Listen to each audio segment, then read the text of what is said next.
I was a professional wakeboarder, and I wakeboarded for South Africa, so got myself to the top level and eventually opened up a training facility.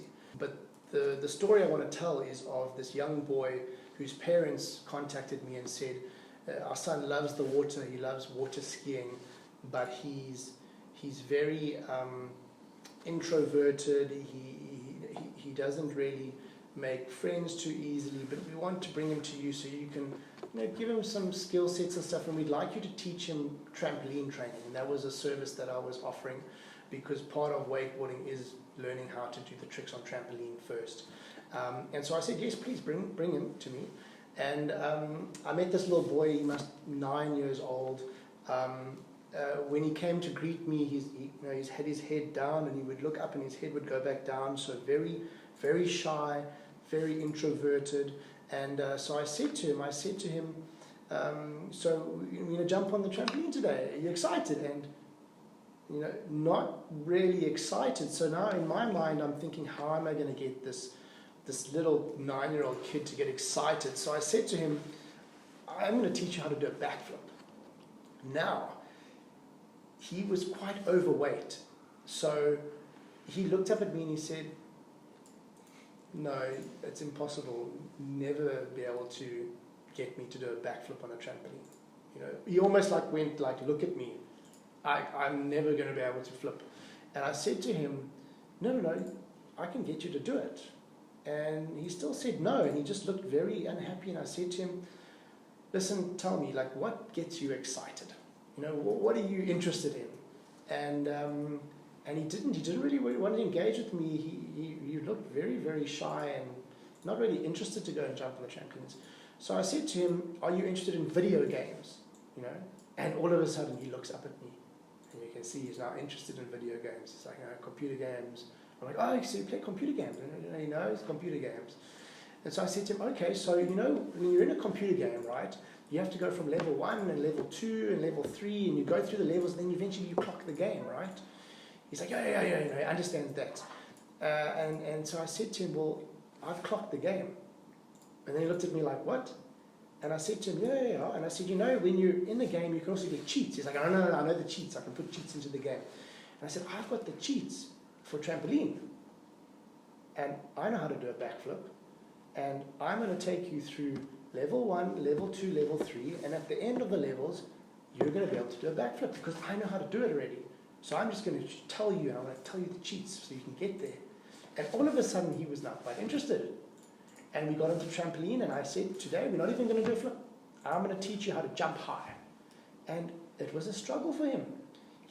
I wanted him to jump high, and I wanted him to lift his knees into his chest. And because he was quite overweight, he had no flexibility. He couldn't even lift his knees up. And I sat there thinking, wow, how am I going to be able to get him to do a backflip without being able to kick his knees up into his chest? So we then got off the trampoline, and we sat on the floor, and he had to pull his knees up into his chest to try and stretch them up into his chest so that he could have the flexibility to bring his knees up. And so we kept jumping that whole day, just jumping and trying to bring his knees up. And we were jumping on a trampoline with a water skiing handle, wakeboard handle, attached to a pole. And he had to jump, and he had to bring his knees up and touch the handle. And he was struggling, but eventually got it there. And I'm like, cool, there's your level 1. I said, you jump a hard jump, and you lift your knees up. And then level 2, we were jumping with him. I said, okay, well, now you're going to have to jump, but I want you to jump up, and I want you to drift backwards just a meter. You mustn't jump backwards and then go off the trampoline, which some people do when they try a backflip. I said, all I want you to do is jump straight up, and then you land, just 1 meter. And that took some time. Anyway, I said, now that's your level 2. And to cut a long story short, eventually I got this very, very timid, introverted child to eventually do a backflip. I eventually had to hold him around the waist, and he would jump, and I'd hold him over to at the end where I just had my hand on his lower back. And I said, 1, 2, and jump. And all I did is I kind of helped him over, and then the last one, I just took my hand away, and he did it on his own. And the joy, and you should have seen this kid go from a very timid kid to this happy kid. Now he wants to show everyone he can do a backflip, happy, smiling. His parents came to me after that, and a few weeks later, and they said, you don't understand what you've done for our child. He now wants to invite friends to come to the house. we bought a trampoline now so he can show his friends what he can do. And he's this confident, little bubbly kid. And I've seen the kid grow up now, and it's amazing to see how that one type of thing, we taught him a skill that empowered him to be confident. And now how his life has turned out after that. So I think you always need to look for different ways to teach people and communicate with people.